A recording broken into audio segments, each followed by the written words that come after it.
Broadcasting from the center of the universe and the Thrive15.com world headquarters. Let's go! Presenting the world's only business school without the BS, with optometrist and entrepreneur Dr. Robert Zoellner, the Forbes Small Business Administration Entrepreneur of the Year in your ear, Clay Clark. It's the Thrive Time Show.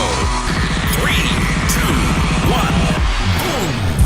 All right, Thrive Nation, T-Town, welcome back to the Thrive Time Show on the radio. My name is Clay Clark. I'm the former SBA Entrepreneur of the Year, sent here to help you learn to start and grow a successful company. You see, according to Forbes, 57% of the people listening to this show, that includes you, want to become self-employed at some point. And so, you kind of think to yourselves, well, maybe someday I'll do it. Maybe someday, maybe you actually did have that someday, and you actually did start a business.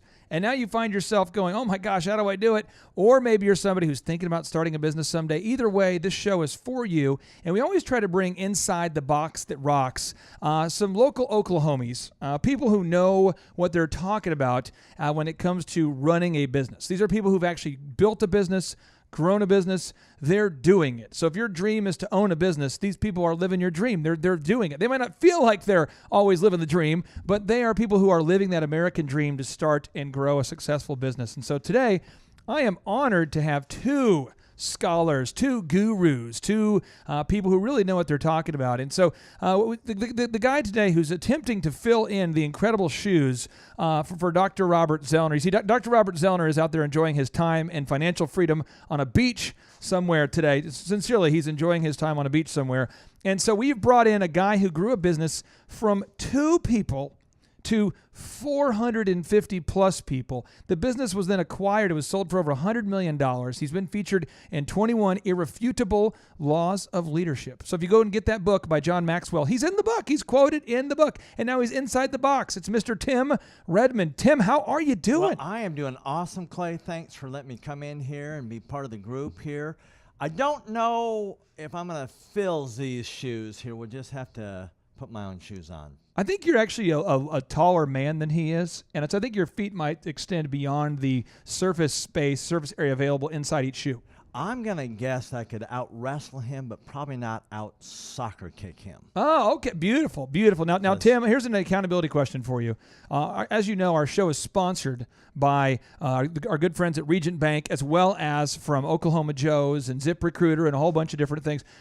When was the last time that you've been to Oklahoma Joe's? Because I just want to know, sincerely, how long has it been since you have been to Oklahoma Joe's? Or have you ever been to Oklahoma Joe's? I have never been to Oklahoma Joe's, but you know what, Clay? I've been smelling his beans every day, it seems like. Every day I come in here to the Thrive15 studio. Wednesday night, I had some beans with my son. I had some beans on Saturday. It's kind of a bean regimen I'm on. Eventually, it's going to, I've been told the health benefits are enormous. I'm looking forward to the effects, the positive effects of eating an Oklahoma Joe's only diet.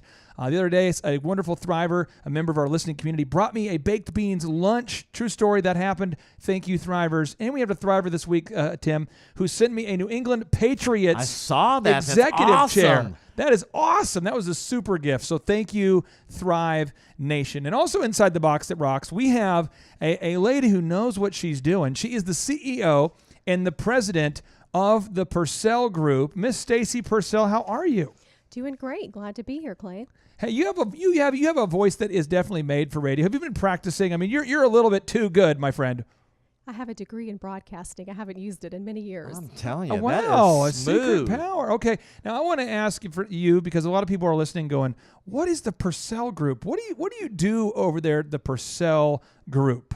So the Purcell Group is an executive search and a recruiting firm. We started in 2004. We work nationwide. In fact, we take assignments outside of the U.S. We have done work in Europe and other parts of the world. So we focus on executive placements and sales and marketing. And we're focused in some certain niche areas too, like the animal health and veterinary and life sciences and nonprofit and sales and marketing. Well, let's say that I'm listening right now and I'm going, okay, Purcell Group, why does that matter to me? If I'm listening right now, how can the Purcell Group help me, the listener? Let's say that I'm an employee somewhere. I already have a job and I'm listening. How can you help me, my friend? So we focus primarily on executive level placements. So we could help employers to attract and hire top talent. And we can also find people who are ready to make a change, to confidentially make a move to their next opportunity. Confidentially make a move? What does that mean?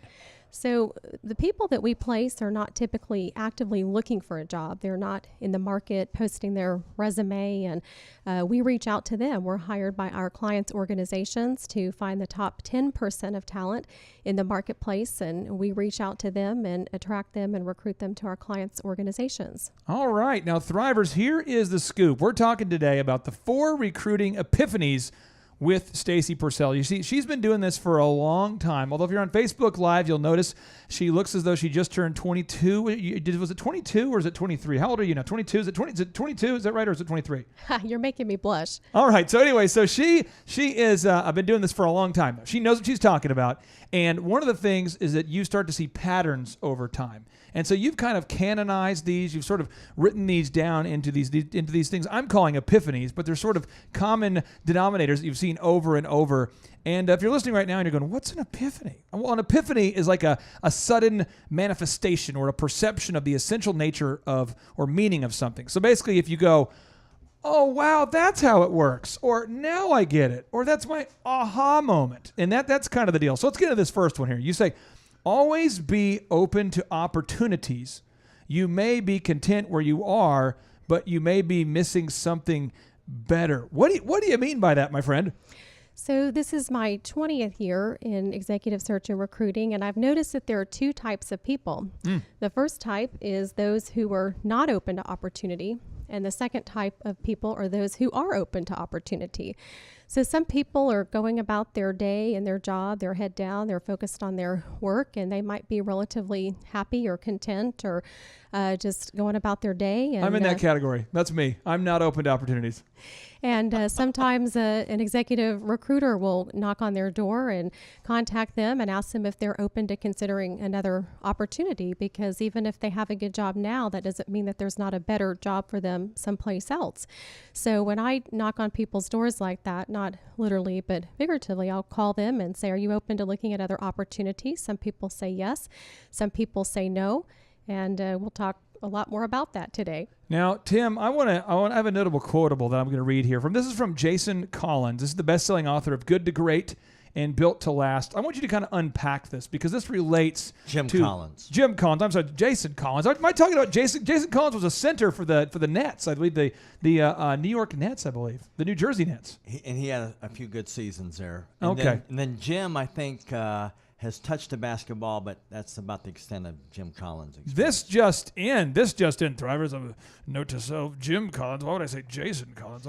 Jim is one of my favorite business authors of all time. I will tell you what, when I read Good to Great for the first time, the one thing that kind of it set in motion for me was that this concept of being just good is definitely in the way of being great. And here is the notable quotable. He says, good is the enemy of great. And that is one of the key reasons why we have so little that becomes great. We don't have great schools principally because we have good schools. We don't have great government principally because we have good government. Few people attain great lives in large part because it's just so easy to settle for a good life. Tim, talk to us, my friend. What does this mean? Well, I tell you what, we get so busy with a level of success that we like. We get comfortable, and comfortable is actually this cancer that keeps us from the great.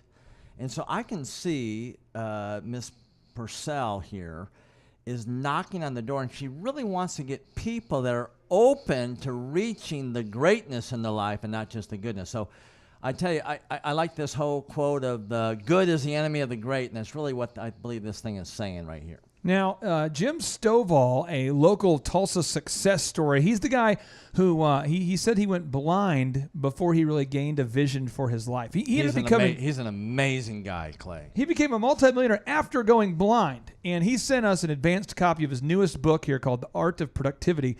He wrote this book, and it's actually the foreword is written by Steve Forbes, the guy who runs Forbes magazine, and it's kind of a big deal. And he says this in his book. He says, in the entire continuum from first becoming aware that you have choices and can act on them to completing your mission and living your dreams through your personal success, there are many rungs on the ladder. He says, I want to congratulate you for defining success on your own terms, establishing a mission from where you are to where you want to be, and examining your destination in light of your passion. Now, Thrivers, here is the action step that I want everybody to do. I want everyone to get out a sheet of paper or an iPad, or if you're really talented, get out an Etch-a-Sketch. Maybe get out a napkin at Oklahoma Joe's. Maybe get out some random paper you've taken out of the printer at Regent Bank. But you want to write this down. There's this thing called the F6, okay? The F6. So when we come back, Tim's going to kind of break these down a little bit more for us and the importance of setting a big vision for your life. Because if you have a big vision for your life, and you realize you can't afford to achieve it, then maybe somebody like Stacy can help you find the job that can help you achieve those goals. So I'm going to go through the F6 here. The F number 1 is faith. You got to have some goals for your faith. So write down your goals for your faith. What does that mean? I mean, if you want to go to church consistently or you want to be a part of a certain religious journey, you need to make sure you plot the course. The second faith is family. The second F is family. So make some family goals. How many kids do you want to have? How many kids do you not want to have? Where do you want to live with the family? Do you want your kids to be homeschooled, private schooled, public school, whatever? Faith, family. And then friendships. Write down those friendship goals, Thrivers. Friendships. What? Goals for friendships? Yeah. Who should you be around? Who should you not be around? We're going to get more into that. So faith, okay, family, right? Friendships. The next one here is fitness. Fitness. Yeah, you got to write down your fitness goals, okay? You got to write down your goals for your finances, and you got to write down your goals for your fun, because you got to schedule some time to have some fun. And so, Tim, there's many people listening right now who are trapped inside an income box. They want to do more with their life. They've written down their F6 goals, and they just feel stuck in the job that's not going to allow them to get there. What advice would you have for these people, Tim? If someone's listening right now and they're like, man, I'm stuck in this job, but what advice would you have for the Thrivers out there who feel trapped? I think that's great question here. A couple things here come to mind, Clay. One is begin to dream, begin to think, begin to desire, get the fire of desire going. This dreaming, this desire, it's going to wake up these things that they push down, that they think, this is not possible ever. So you want to dream big. Dream big. Just begin to dream and desire. And then number 2, start to take action, even if it's little bitty action. So if you having your dream to say, listen, I want to be an executive that's sought by Stacy Purcell. I mean, I want to be one of the top 10 in my area here. You see where you're at and begin to read. And what do these top executives read? What do they learn? How do they begin to think? Begin to reach, take little bitty steps towards that dream. Now, Stacy, if someone's listening right now and they're going, okay, I am thoroughly sold. I want to reach out to an executive recruiter. I want to kind of start that pathway, maybe looking for the next thing confidentially. How do they get a hold of you, my friend? Where do they find you? So they can go to our website. It's www.thepurcellgroup.com. Purcell with an S, P-U-R-S-E-L-L group.com. Stacy, would you say that people would have to use the internet to find your website? I mean, overall, basically, is that what you're saying? To find the website, yes, they would have to go to the internet. Oh, I'm going to strike out right there. I'm old school. No, but seriously, Thrivers, you if you're listening right now, you got to get on the internet. And what was that website one more time? Thepurcellgroup.com. Purcell All right. with an S. The Purcell with an S. Purcell Group, thepurcellgroup.com. Now, Thrivers, check it out. If you feel stuck in an income box, when we get back, Tim is going to kind of coach you through. He's coached many business owners, many entrepreneurs, many employees on how to break out of that income box, and you're not going to want to miss out on his tips for success. Stay tuned. ThriveTimeShow.com. Live, local, now. You're listening to the Thrive Time Show. All right, Thrive Nation, welcome back to the Thrive Time Show on your radio. My name is Clay Clark. I'm the former SBA Entrepreneur of the Year, sent here to teach you how to make your business grow or to just make your career grow. You don't necessarily have to start a business. According to Forbes, 57% of people want to start a successful business. But what if you're listening right now and you go, I don't want to start a business. That sounds stressful, but I just want to go maybe work somewhere else and begin a career where I can really sink my teeth into something. I can really get into a career path that I can believe in. And so we were talking about, you have to know your goals. You have to know what you're all about. Okay, so Thrivers, I'm going to just walk you through my mind. You might go, what does Clay Clark want? What does he want? I'll tell you what I want. These are my F6 goals. I'm going to go over them with you, okay? So for faith, I want to go to the Metropolitan Baptist Church on Sunday. I want to